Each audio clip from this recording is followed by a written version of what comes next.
There is nothing wrong with your internet. Do not attempt to adjust your settings. We are controlling the podcast.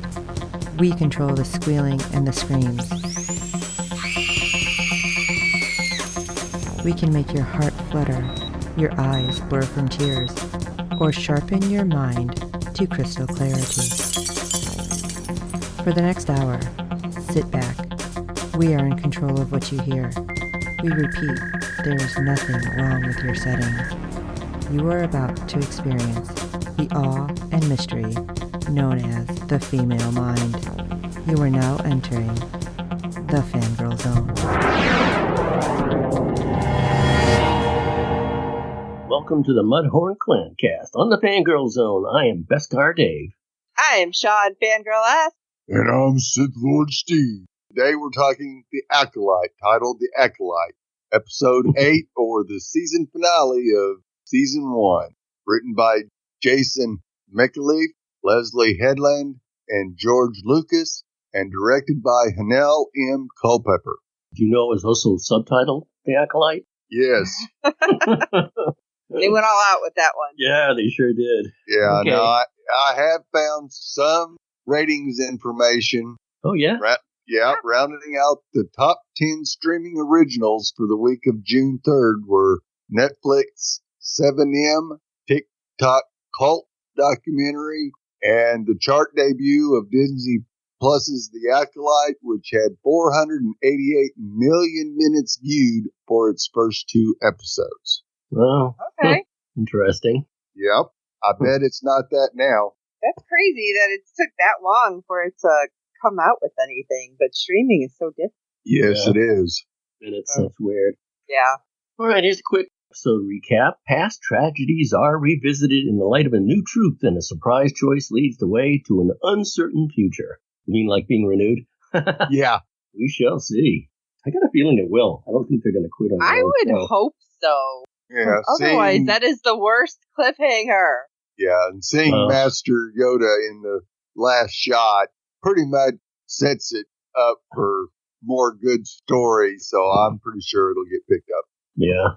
We're going way back. Why didn't he have more hair? Is he like Patrick Stewart, who's basically like never really had hair? I've never seen one of his kind have a lot of hair. Yeah, not their thing. Ears, yes. Hair, no. Yeah. All right, Shawn, why don't you lay initial reaction on us? Okay. Well, I started to say before we actually started recording, I was surprised. Like, this one did actually surprise me. Many moments that had me like, what? So, and of course, at the end with Yoda, my husband was like, let it be Yoda, let it be Yoda, let it be Yoda. And then you get the back of his head. And he was super excited too. So, I really did enjoy this one. I was a little mad, but I did enjoy it. And then it just makes me want to find out more information about some of the characters. So they better give us another season. Do you? Yeah, it was definitely an enjoyable episode. A little surprised with Osha taking out Soul like that, but once you get the truth, sometimes it doesn't set well with people. Yeah, I guess she is one person, huh? Doesn't matter which iteration. Yep. I thought it was okay. I thought last week's was better. The one thing I don't like that Shawn alluded to is, well, I don't like him deconstructing the Jedi still. Right. It's when having the hero side or the good side or light side, if you keep building them down, and then this just confirms by the end that cover up continues. Yeah, and now Yoda's going to be in on it, so he's part of the conspiracy too. Vernestra doesn't tell him, and I can't imagine that. It's like everybody's tainted. Yeah. That's crazy. Oh, see, I have to disagree with you there, though. I don't think Yoda is going to be part of the cover-up. What is she going to tell him then? I don't know. Especially if she is... I'm assuming at this point, Yoda is supposed to be, like, her master. So I would think that he would still have, like, a lot of power. But I don't know. That's going into a whole nother rabbit hole of what she's going to say. Like, I think it's going to be something more along the lines of invading everything with Saul and just saying, like, my old Padawan has returned or something. Right. So it's not a lie, but it's a lie of omission. Disagree. I think Yoda did keep the truth from Luke. Yes.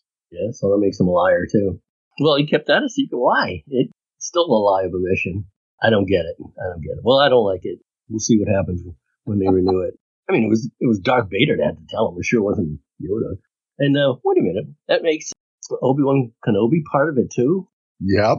Oh, my You're God. going down a rabbit hole. You're never It's not a gonna come rabbit out hole. of. It's not a rabbit hole. It's the part of the Jedi way, it seems It follows logically, yeah. Unless that was, I think that was time-traveling Baby Yoda that we saw at the end. He's going to complain about not having hair. All right, Shawn, why don't you lead us off in the recap? All right. We open hearing Osha's breathing inside Kamira's helmet, where we left her in episode 6. And Kamira looks on. Suddenly, she's gasping for breath and struggling inside the helmet.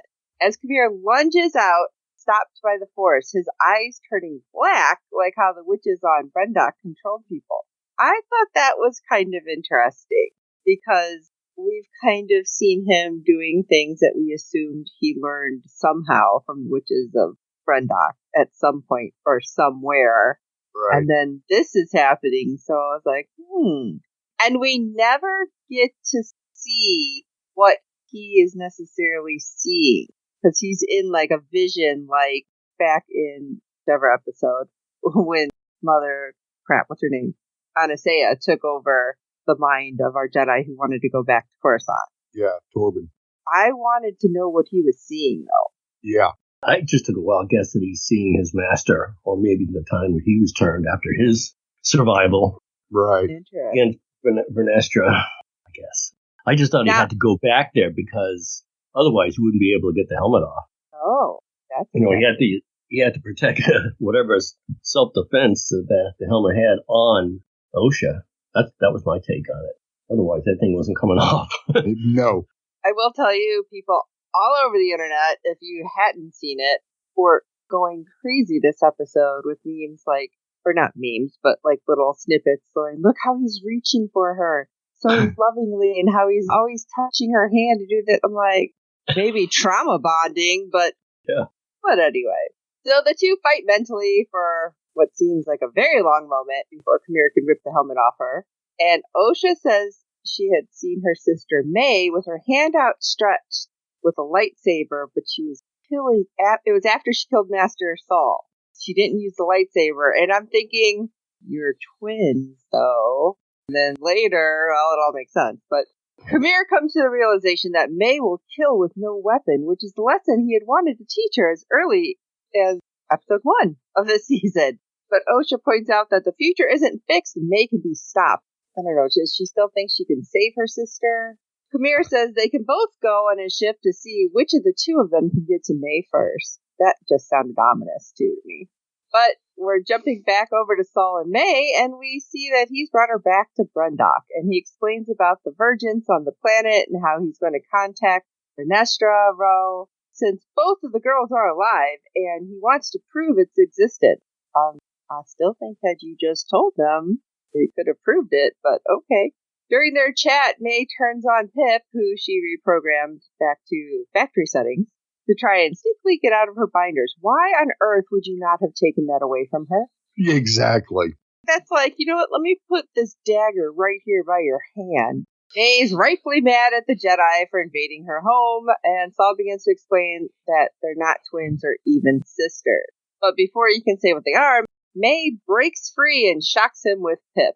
Yeah, I didn't know he had all those functions. Quite interesting. Saul then snags his own ship because May decided to flip into the escape pod. And, excuse me, what's with Basil? Like, constantly popping out of nowhere and doing the weird sniffy thing. It's like, what are you doing? Yeah. Maybe he can sense or track more than just smell. I don't know. That is confusing because if he believes in her, doesn't want her to die, I don't know. Yeah. I know, it is confusing, like the way he kind of pops up here and there, and it's like, but May ends up going to the rings of the planet, and she's like, oh, he won't follow us. Well, he did. And, you know, the ship's taking damage left and right because it's much bigger than that little escape pod. However, I did not understand if he was going to fire on May or if he was using almost like not a tractor, but something to hook her and bring her back. I think he was going to fire, which Didn't make sense to me. Right. And that's why Basil's shutting Basil down. ripped the wires, yeah. And again, what is going on with Basil? Because that was confusing again. It's like, all right, are you helping her? Are you not wanting? Are you, like you said, is he sensing some kind of, I don't know, emotional shift? It was strange. It's the only thing I can think of. But yeah, there was a lot of gaps in the writing that way. Yeah. Well, when the power's cut, then Saul's ship careens into May's ship, and, well, they're both going down. Caught in Brendak's atmosphere, where she does a very nice rock skipping with the ship.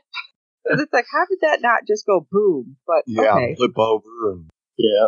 We get to go back to Coruscant, and Padawan Mog stops Vernestra, saying that Senator Rayancourt is there to see her. And she goes to meet the politician, and this is something that was pointed out repeatedly online as well, that she keeps using the Force in little ways and not respecting it, because she uses it to open an automatic door. Right. And that I thought was interesting when I seen this online, because she's doing it over and over, and just little things. If you don't respect the little things with it that you're teaching everyone, then why would you respect the big thing? Yeah. But she steps in to meet the politician, and they're tossing a few pleasantries back and forth. Not so pleasantries, too. He gets right to the point that he knows she's running a murder investigation, is worried that the Senate's not involved in anything. But Vernestra shuts him down. Rayancourt flat out tells her he thinks that the Jedi Order is an unchecked power in their government, posing as a religion. He says they can't control their emotions, projecting goodwill to all, but he knows that someone will snap at some point. Ooh, foreshadowing. Vernestra shows him the door by using the Force again, and he says he's reported her lack of transparency to the Chancellor Drellick, for a future Senate tribunal. I know nothing about that Chancellor, so if you guys know, please fill me in. And we get to go back to our mysterious island with our little elephant bird. Before leaving the island, Kamir says Osha should be trained. He asks if she would consider it, and she gives him a hard no. He offers her one more chance, and she says, I'm not May. To which point he says, well, she didn't hesitate to jump on that offer. They get on the ship and head out. And this is something that had me going, who the hell is that? Because from the cave, we see a mysterious figure with monstrous fingers peek out of the darkness, watching them fly away. It was like reddish eyes. And I'm like, why does this kind of give me Cad Bane vibe? Knowing that's not him. And then my husband was like, is that Darth Plagueis or whatever? And I'm like, I don't know. I'm watching what you're watching. I'm freaked out too. He's like, go look on the internet. I'm like, okay, honey. Let me go down another rabbit hole and never come back. On Brundock, Saul has landed the ship and turns on the distress signal.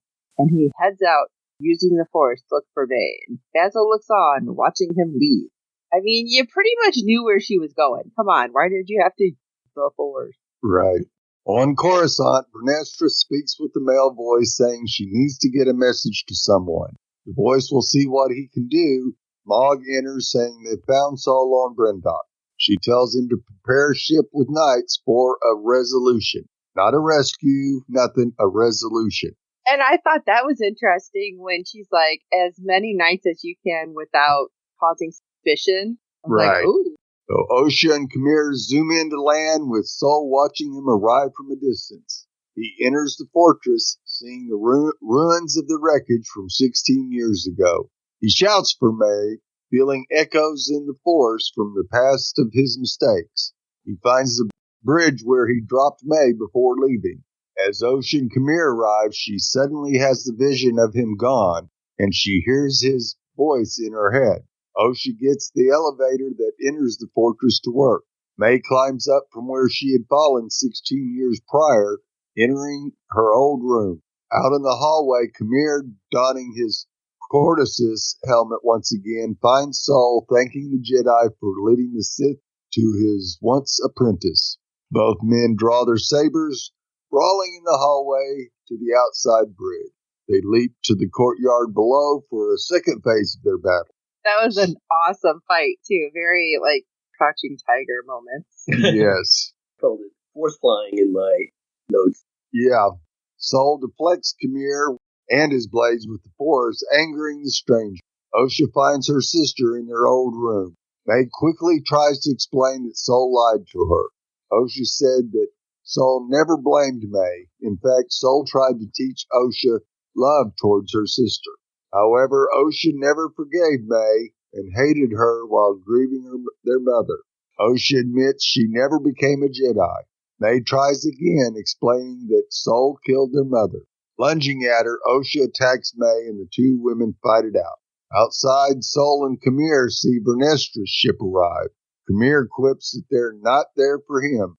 I thought that was kind of interesting. I'm like, oh, is he trying to be like, haha, they're coming for you or what? Yeah, that's what he was hinting at. May and Osha hear the ship arrive too, and May quickly slips away. How did these people keep slipping away? Do they know that smoke trick? Yeah. In my notes I wrote, pulls a Batman. Like, commercial to Gordon. Turn around, he's gone. Hate it when he does that. The battle rages with Soul and Kamir, with the Jedi breaking Kamir's saber. As Soul holds the Sith at saber point, May rushes out, pulling his blade away. She's able to snatch Soul's lightsaber. Kamir pushes May to strike Soul down, feeding into her anger. Tossing away Soul's lightsaber, May says no. She wants Soul to face trial for his crimes with the High Council and the Republic. Soul stands by the fact that he did the right thing. He says they're not twins, they're the same person. That Mother Anastasia used the Force to create them with the power of the Virgins on the planet. Oh, important to note, Kamir is still there listening to all this information too. May counters that he still killed their mother. Soul admits it, with Osha standing just off to the side hearing his confession. Come on, you knew that she was setting him up. Oh, absolutely. She asks if this is true. He explains that he needed May for proof. Without it, the Jedi would have sent Osha away, and she would have never had a chance to be a Jedi. Suddenly, Soul is being force-choked, and Osha is the one doing it. She taps into the dark side and chokes Soul to death. In her hand, she bleeds his kyber crystal, turning it red. With his last... I was surprised. Yeah. With his last breath, Soul tells her it's okay before collapse. The vision she had earlier wasn't May. So, she would never have a chance to be a Jedi because they're going to take her away. That's what he said, right? Yeah. But he also and he said, started to say, I love you. And I'm like, wait. Yeah, yeah. But he also told her that she was too old to train. Yeah. So, okay. And can I say the fight between them, hello, you're twins. And, well, or the same person, I guess, depending however you want to look at it. So you're essentially fighting yourself, and you know your own move. So I don't think that's going to end well. You want to hear my tinfoil hat theory now or at the end? Oh, God. Go ahead. Okay. Vernestra is also a creation of virgins. What? A good one died, and a bad one took over in hiding as a Jedi. That's why she's such a freaking liar. Wait, so this is a tinfoil hat, or this is actually in the book? No, it's the tinfoil hat theory. Okay, I just wanted to verify that. Who tried to kill Kamir? So Kamir has the wounds from a fight of like the same weapon that Vernestra uses, that whip-like saber. That's the scar on his back. Right. So it's either the good one tried to kill Kamir or the bad one did. Anyway, so it's one long cover-up. Yeah, okay, it's out there. Soon I'll be famous. So, as we learned, it was Osha who would kill Saul at the end. Kamir approaches her, but she ignites the saber, now shifting between red and blue. The red wins over, and her kyber crystal fully bled. Meanwhile, Vernestra arrives. Boo. She quickly senses Kamir, realizing he's alive and revealing that she knows him. Yeah, good or bad one. I think she's the bad. Yep. As the Jedi heads out, Mog stops long enough to meet up with Basil. With the twins, May says she knows the way out and they need to go. They flee to the bridge where May fell as a child. They climb down, revealing there's a tunnel where she gets sucked into, which saved her life as a child. What? Yeah. It's very Luke when he fell. Yeah. Yeah. And he kept falling, though. He just opened up a hole. She gets force vacuumed, I guess. Yes. That's a good way to call it. Yeah. The Jedi arrive finding Saul's body. Vanestra hears Force echoes of the past while Chimera looks on from the shadows. She sends out the other Jedi to search for the twins. With Basil's help, they start picking up the scent of the twins. May takes Osha to the bunta tree. Osha apologizes for not believing her sister and breaking down in tears. There were a few tears shed in this episode. However, Khmer interrupts them, saying the Jedi are coming. I like that voice with the helmet. Yeah. May asks her sister what she wants. Osha goes to Khmer and gives him an ultimatum. She will train with him if he lets May go. Khmer says he can attempt to wipe May's memory, permanently erase him and Osha. May accepts, but Osha doesn't want her to. May says that Osha will do what she's meant to, and both twins give him the okay. And to join the dark side? Okay. With one last hug, Osha promises May she will find her. Maybe she just meant training, I guess. She always wanted to be trained, but... Yeah. That's what I thought they were going with, but, I mean, I don't know. This one went kind of a little weird with some of it. Yeah, agreed.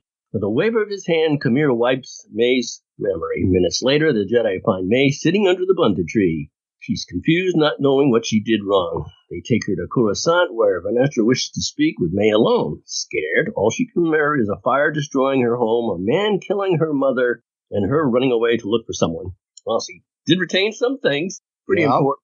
However, she can't remember who she needed to tell. She shifts to Vanestra before a Senate tribunal explaining what happened on Brendok 16 years prior.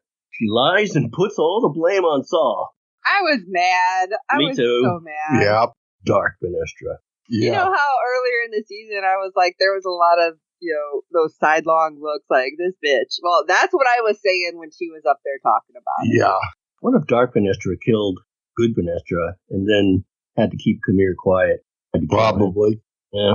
Okay, so she and the High Council condemns Saul's actions from years ago to the present. With May, Vanestra explains that Saul justified his action with love for her sister. May is confused because she doesn't remember having a sister. Yeah, do you think that was on purpose or a mistake? I think that was a mistake. Yeah, because I watched it and I said, oopsie. Well, because her face when May said that was like, oh. Yeah. Okay, this keys in Vanestra realizing what happened to. She apologizes for the Jedi failing her. Man, she blows back and forth like not a windmill, what is it? A weather vane. She wants May's help and explains they need to find a pupil of hers before he turned evil. Khmer, who has returned to his home with Osha on the unknown planet to begin her training. Final shot is Vanestra leaving her meeting, revealing Master Yoda waiting for her, who's now part of the conspiracy. Yeah. As I see it. Well, we also see Khmer grabbing Osha's hand. Osha's hand and the lightsaber. So it's like, okay, is he supposed to be taking the lightsaber from her, or is he, like I said, trauma bonding with her at this point? Like, this is horrible. We're both screwed, ultimately. They should have showed that dark figure again. Right. And hold her hand, in the deep back, hold her hand so he doesn't, Plagueis, let's say it's Plagueis, doesn't use her to kill him, I guess. Right. Because eventually Khmer is supposed to kill Plagueis, I'm guessing also. How's that for a rabbit hole? Oh, God. I have so much to do because Khan's coming up, and now I'm going to be, looking stuff up like this. Be on the plane. What if Dave is right? No! All of a sudden, I, get off the plane, and you get, a thesis from me. Well, this is what I think happened. You'll see two people walking around as Vanestra. Dark Vanestra, light Vanestra. What? Yeah. Well, I mean, there was pictures from the comic, whatever, with Vanestra, and she had a bunch of hair. I'm like, yeah.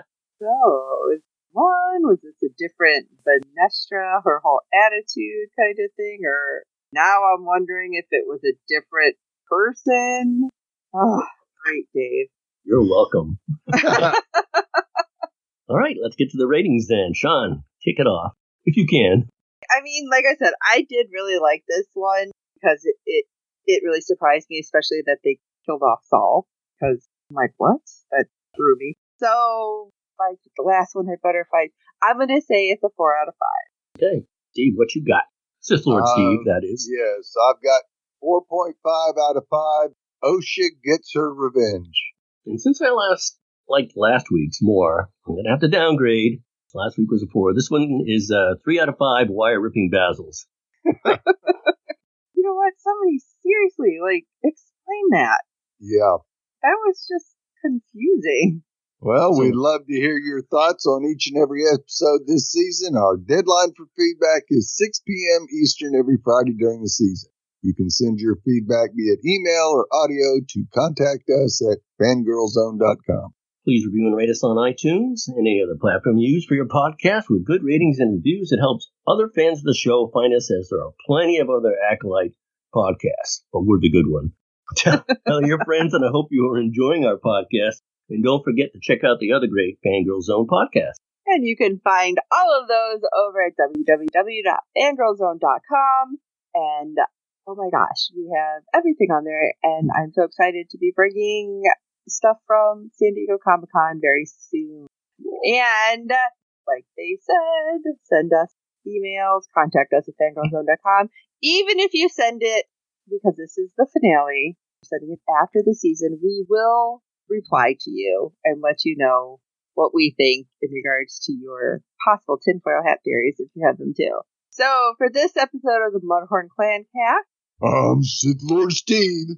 Sorry to disturb you, Master. We need to talk. I'm Shawn Fangirl S, and I am kind of mad they didn't say who taught them that rhyme. And this is Beskar Dave. I bet you didn't know I am one person born as two. We're both bad.